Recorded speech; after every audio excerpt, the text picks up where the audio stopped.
Let's bring in now Republican Congressman Louie Gohmert of Texas, a member of the House Judiciary Committee. Great to see you today, Congressman. Thank you, as always, for being here. So I had on Congressman Aguilar, also from your state. Earlier, we had to say goodbye to him, and I want to come to you now as the First Lady of the United States is in your state talking immigration, and in a different way from some Republicans. She really is enforcing. Should have been changed perhaps from the get-go, but now she's in McAllen. What difference, how much of a difference maker is she today? Well, it probably makes no difference at all to Democrats here in Washington, but she's a very brilliant, caring person. And it's really a shame that people on the left judge her by her looks and say she can't be very bright, and just demean her all kinds of ways when she's brilliant, she's caring. And when she goes out, everybody I've talked to that has been in her company and seen her kind of deep caring, coming from the heart, they are just really impressed with the depth of Melania Trump. So I think the president's right. We're very fortunate to have a first lady like she is. Our second one, of course, who was not born in America. The first was John Quincy Adams' wife, Louisa. Yes. But if Abigail hadn't been so mean to the girl he was really in love with in Massachusetts, he probably would. But that's a different story. But, you have more detail on more things. But we're very fortunate to have her, and she is down there, and I think she brings a great perspective to the president, which makes them a really good team, actually. NPR is reporting that the words that were used were she brings pressure to the president on this issue.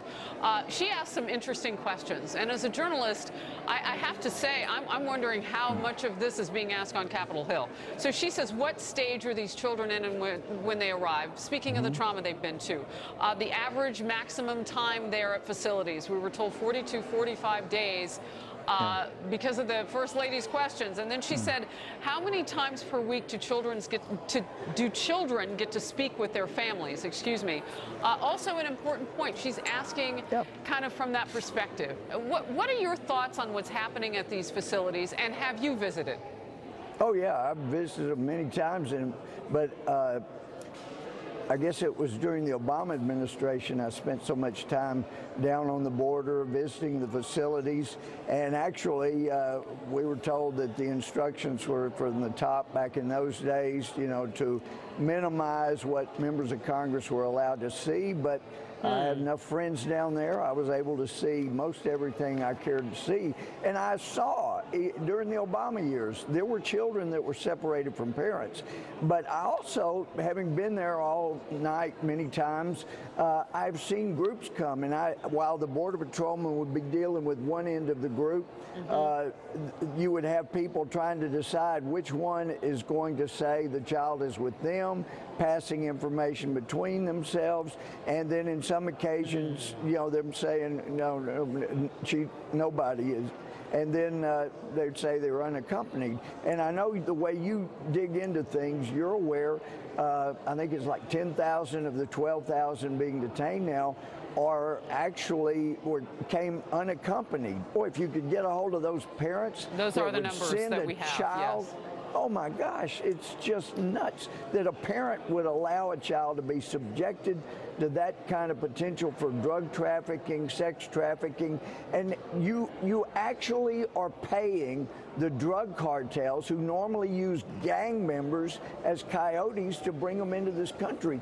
And so if they were in Texas, for example, having been a felony judge, and I've seen these things at work, the Child Protective Service would step in immediately with any Texas or American parent who allowed their child to go through that kind of stuff. But I love the fact that Melania is down there and cares deeply about the children. It is just outrageous that a parent would allow that to happen, and the best thing that we can do is get the wall built where it's needed, stop the drug flow through that's killing Americans and crippling our society, and that cuts down on the 80 billion or so that's going into Mexico for corruption. You could see Mexico be one of the top 10 economies in the world if we stop the drug flowing, and that shuts down the drug cartels, and Mexico starts using their resources, cuts corruption, and these people would not want to leave Mexico because it has so much to offer. Many of them are not coming from Mexico. What we found out today from the First Lady is most of them are coming from Guatemala. And what's particularly sad about there is that it makes the vetting of those children and their families and what you might send them back to if you're going to deport them back out of the country extremely difficult, Congressman. It is great to get your perspective on having been at those centers as well. Spent a lot of time down there. Yeah, thank you very much for that. We appreciate your time. We're hearing from everybody today, and I know that there are 2 bills right now on Capitol Hill, so we thank you to Congressman Gohmert.